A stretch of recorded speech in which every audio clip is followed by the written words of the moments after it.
Alam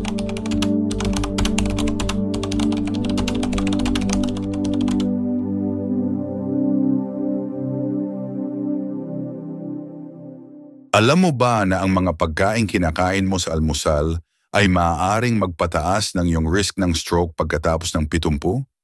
Para sa mga matatanda, may mga pang-araw-araw na pagkain na tahimik na nagpapataas ng panganib ng stroke at hindi na kailangan ng dekada-dekadang maling pagpipili. Minsan, sapat na ang maling kombinasyon sa maling umaga kapag ang iyong katawan ay mas vulnerable na. Sa video ngayon, tatalakayin natin ang 5 partikular na almusal na maaaring tahimik na magpataas ng iyong stroke risk. Mga pagkaing nakakaapekto sa blood pressure, blood sugar, at sirkulasyon sa paraang mas mapanganib pagkatapos ng edad na 70.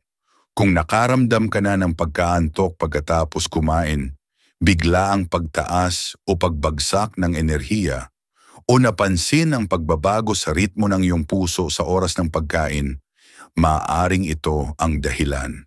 Manatili kayo hanggang sa dulo dahil ang huling pagkain sa listahang ito ay isang bagay na itinuturing ng karamihan na lubos na malusog, ngunit itinatago nito ang isang panganib na bihirang banggitin ng mga doktor, lalo na para sa mga matatanda. Okay, simulan na natin. Una, mga processed meat tulad ng bacon at sausage. May dahilan kung bakit madalas tawaging silent threat sa heart health ang mga processed meat, lalo na para sa mga matatanda. Kapag sinimulan mo ang umaga mo sa bacon, sausage o katulad na karne, hindi mo lang dinadagdagan ang lasa ng iyong plato. Naglalagay ka rin ng sodium, saturated fat, at chemical preservatives tulad ng nitrates sa iyong dugo, na lahat ay nagdudulot ng stress sa iyong mga arterya sa paraang hindi mo agad nararamdaman. Para sa mga nasa 70 at 80, mas mahalaga ito kaysa dati. Ang mga tumatandang blood vessel ay mas hindi elastic, mas madaling magkaroon ng pamamaga, at kadalasan ay mas nakitid na. At kapag isinama mo pa ito sa maalat at matatabang pagkain na nagpapataas ng blood pressure at nagpapalapot ng dugo, papasok ka sa isang internal na kondisyon na nagpapataas ng posibilidad ng stroke. Naalala ko ang isang lalaki na nagngangalang Frank, 74 na taong gulang, na hindi nagpatalo sa kanyang 2 hiwa ng bacon tuwing umaga. Tradisyon na niya ito. Ngunit sa paglipas ng panahon, napansin niya ang madalas na pagkahilo, lalo na pagkatapos ng almusal. Hindi niya ito pinansin hanggang sa isang umaga, pagkatapos ng kanyang karaniwang routine, ay bigla siyang napasubsob sa mesa. Ang kanyang stroke ay hindi biglaan. Ito ay resulta ng paulit-ulit na epekto. Taon-taon ang pang-araw-araw na sodium, taba, at stress sa mga ugat, lalo na sa umaga kapag ang katawan ay nagsisimula pa lang, ang tahimik na nagtulak sa kanyang sistema sa peligro. Gumaling si Frank, ngunit nagbago na siya ng mga gawe. Sinisimulan niya ngayon ang araw sa oatmeal, avocado toast, o scrambled egg white na may herbs imbes na karne. Mas mababa na ang kanyang blood pressure, mas steady ang enerhiya, at wala na siyang naranasang pagkahilo sa loob ng maraming buwan. Hindi naman masama ang bacon o sausage. Ang punto, pagkatapos ng 70, hindi na kayang i-process ng iyong katawan ang mga ito tulad ng dati. Mas maliit na ang margin, mas malaki ang panganib, at ang dating walang epekto ay maaring maging isang peligrong hindi mo dapat balewalain. Kaya kung patuloy ka pa ring nagluluto ng bacon tuwing umaga, sandali mong pag-isipan. Ang iyong mga ugat at ang iyong kinabukasan ay maaring magpasalamat sa iyo. Pangalawa, mga matatamis na cereal para sa almusal. Makukulay, madaling ihanda, at madalas itinatanghal bilang bahagi ng balanseng almusal. Ngunit para sa mga nakatatanda, lalo na sa mga may bahagyang mataas na presyo ng dugo o antas ng asukal sa dugo, ang matatamis na cereal ay maaaring maging isang tahimik na panganib na nagtatago sa plain sight. Karamihan sa mga tao ay hindi namamalayan kung gaano karaming asukal ang nakapaloob sa maliit na mangkok na yon. Ang isang serving ay maaaring maglaman ng kasing dami ng asukal sa isang hiwa ng cake na nagdudulot ng biglaang pagtaas ng blood glucose at nag-trigger ng roller coaster ng insulin response, pamamaga at stress sa mga arterya, lahat sa unang oras pa lamang ng iyong araw. Malaking problema ito kung ikaw ay higit sa 65 taong gulang dahil sa edad na ito, ang iyong mga daluyan ng dugo ay mas sensitibo. Ang iyong pancreas ay hindi na gaanong episyente sa pag-regulate ng insulin at ang biglaang pagtaas ng asukal sa dugo ay maaaring magpataas ng kapal ng dugo at oxidative stress, dalawang pangunahing salik na nagpapataas ng panganib sa stroke. Kunin natin si Robert, 76, na akala niya ay ligtas siya sa kanyang heart-healthy cereal tuwing umaga. Mayroon itong whole grains, ngunit naglalaman din ito ng halos 12 gramo ng asukal bawat serving, kasama ang mga idinagdag na syrup at dried fruit na may coating ng glucose. Hindi niya malaman kung bakit siya nakakaramdam ng pagkabalisa at pagkapagod sa kalagitnaan ng umaga o kung bakit tumataas ang kanyang presyon ng dugo kamakailan. Nang ipaliwanag ng kanyang nutritionist ang label, doon niya nakita ang koneksyon. Nang lumipat siya sa unsweetened oatmeal na may kaunting sariwang berries at isang kurot ng flaxseed, nagbago ang lahat. Pantay-pantay na ang kanyang enerhiya, bumaba ang kanyang presyo ng dugo, at nawala ang malabong pakiramdam sa umaga. Kapag nasa 70 ka na, hindi lamang ito tungkol sa pag-iwas sa asukal, kundi tungkol din sa pag-iwas sa mga pagkaing nagdudulot ng hindi matatag na enerhiya, nagpapahirap sa sirkulasyon, at unti-unting sumisira sa natural na ritmo ng katawan. Kaya kung ang iyong almusal ay nasa makulay na kahon na may mahabang listahan ng sangkap, tingnan mong mabuti. Ang matamis na lasa ay maaring magdulot ng pinsala sa iyong pangmatagalang kalusugan. Kung patuloy mong pinapanood ang video na ito at nakukuha mo ang mga insight na ito, mangyaring magkomento ng number 2 sa ibaba para malaman ko na nandito ka. At kung hindi ka pa nag-subscribe, inire-recommend akong mag-subscribe ka at i-on ang bell para hindi ka makaligtaan ng anumang video. Ang iyong suporta ay tumutulong sa amin na patuloy na lumikha ng magandang content para sa iyo. Ngayon, magpatuloy tayo. Pangatlo, mga flavored yogurt na may idinagdag na asukal. Maraming tao ang nag-iisip na ang yogurt ay isang malusog na pagpipilian at maaari nga ito, ngunit kapag idinagdag ang mga asukal, artificial na lasa at thickeners, ang maliit na tasa ng dairy na ito ay nagiging masama para sa iyong puso at utak. Para sa mga nakatatanda, mas mahalaga ito kaysa kailanman dahil ang iyong kinakain sa umaga ay hindi lamang nagbibigay ng enerhiya sa iyong katawan.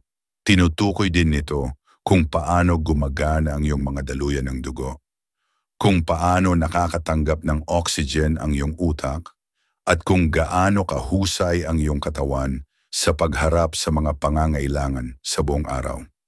Ang mga flavored yogurt, lalo na ang mga fruit on the bottom or dessert-inspired na uri, ay madalas na naglalaman ng 15 hanggang 20 gramo ng idinagdag na asukal bawat serving. Halos 5 kutsarita ng asukal ito sa isang maliit na lalagyan. Kapag regular itong kinakain, ang mga nakatagong asukal na ito ay nag-aambag sa chronic inflammation, insulin resistance, at pagtaas ng triglycerides. Lahat ng ito ay nagpapataas ng panganib sa stroke sa paglipas ng panahon. Si Ellen, 72 taong gulang, ay araw-araw kumakain ng yogurt. Akala niya ito ang pinakamalusog na bahagi ng kanyang almusal, ngunit palagi niyang pinipili ang strawberry swirl o vanilla cream na bersyon. Hindi niya naisip na tingnan ang label hanggang sa mapansin ng kanyang doktor ang unti-unting pagtaas ng kanyang fasting blood sugar at paglala ng kanyang cholesterol numbers.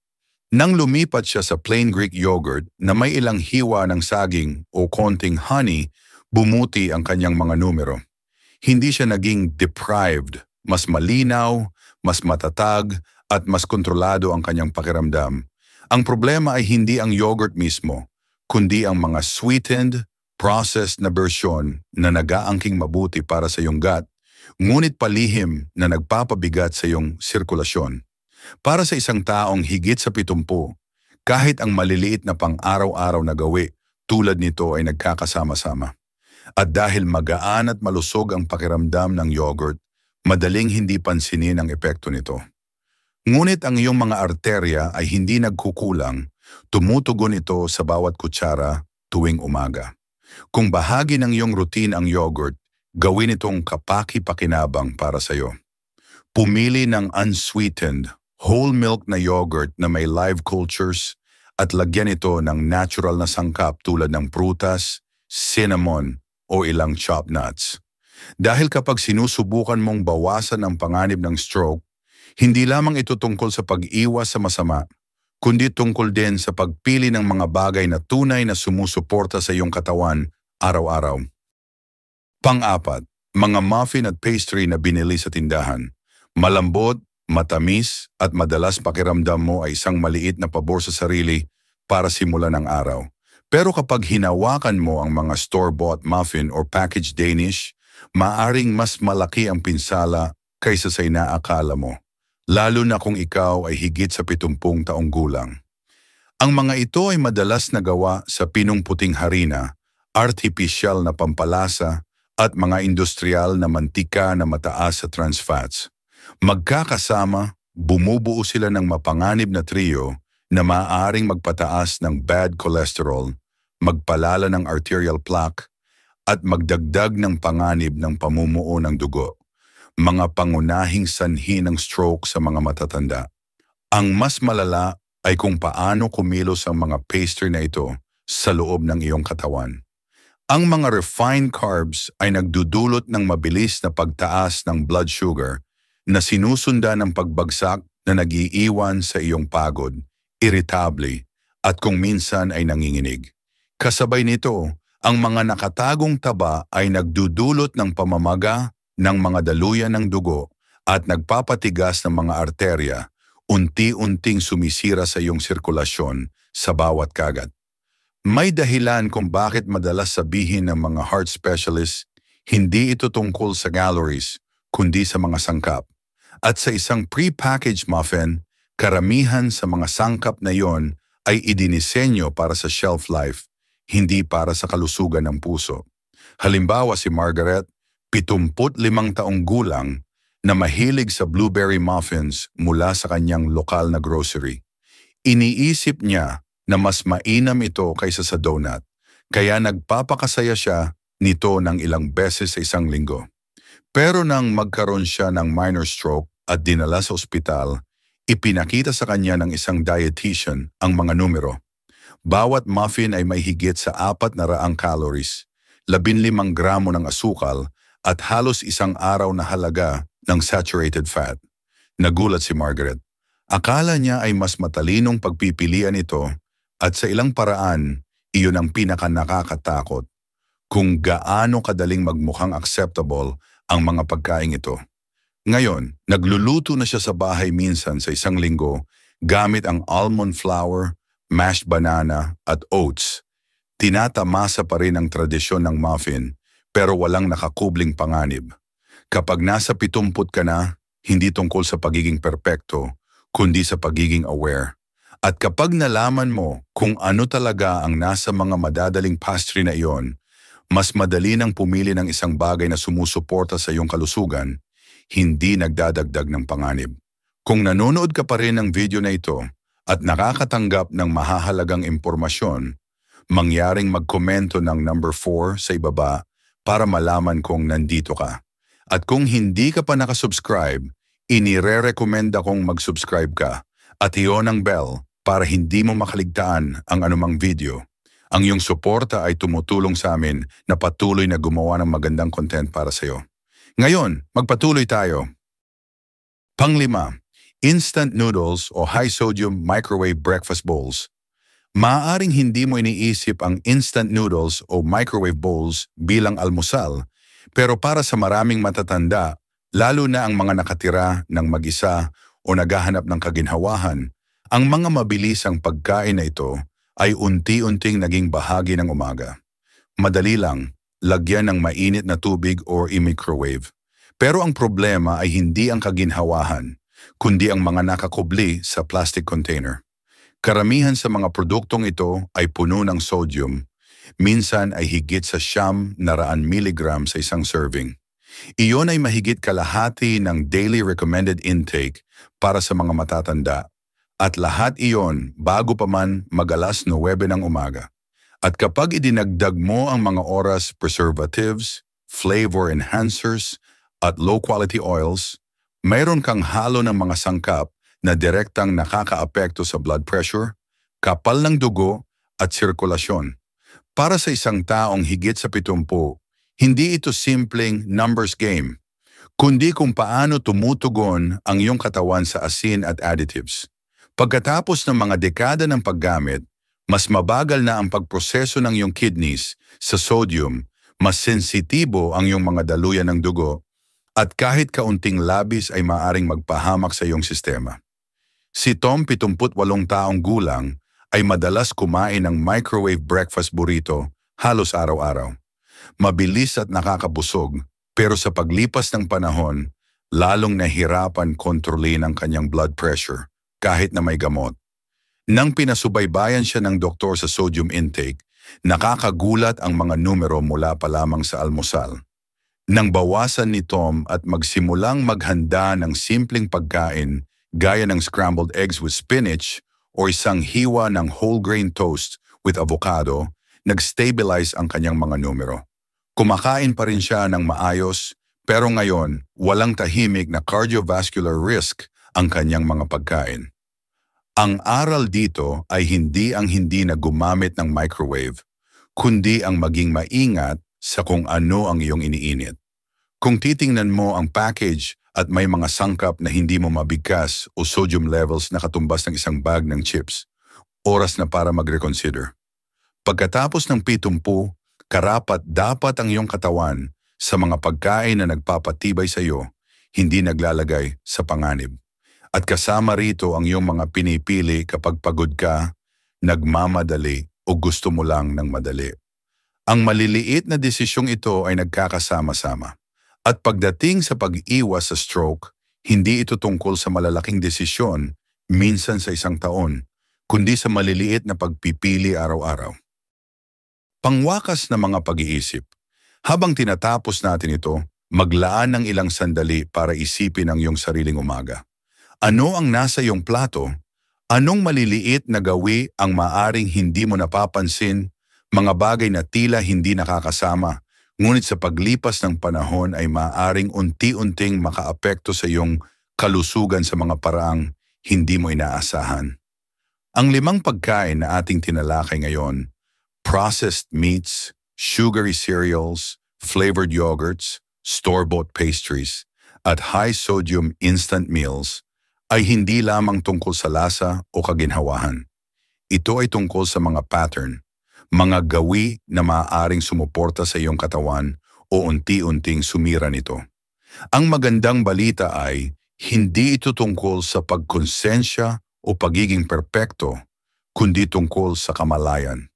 Sapagkat kapag naintindihan mo kung ano ang ginagawa ng mga pagkain ito sa iyong katawan, magagawa mong pumili ng mga bagay na magpoprotekta sa iyo, hindi lamang sa stroke, kundi pati sa pagkapagod, kalituhan, at sa pakiramdam na parang may mali. Karapat-dapat kang magkaroon ng umagang puno ng enerhiya, linaw ng isip, at kapanatagan, mga umagang nagbibigay sa iyo ng malusog na sirkulasyon, matatag na presyo ng dugo, at kumpiyansa sa iyong kalusugan. At nagsisimula iyon sa kung ano ang nasa iyong tinidor.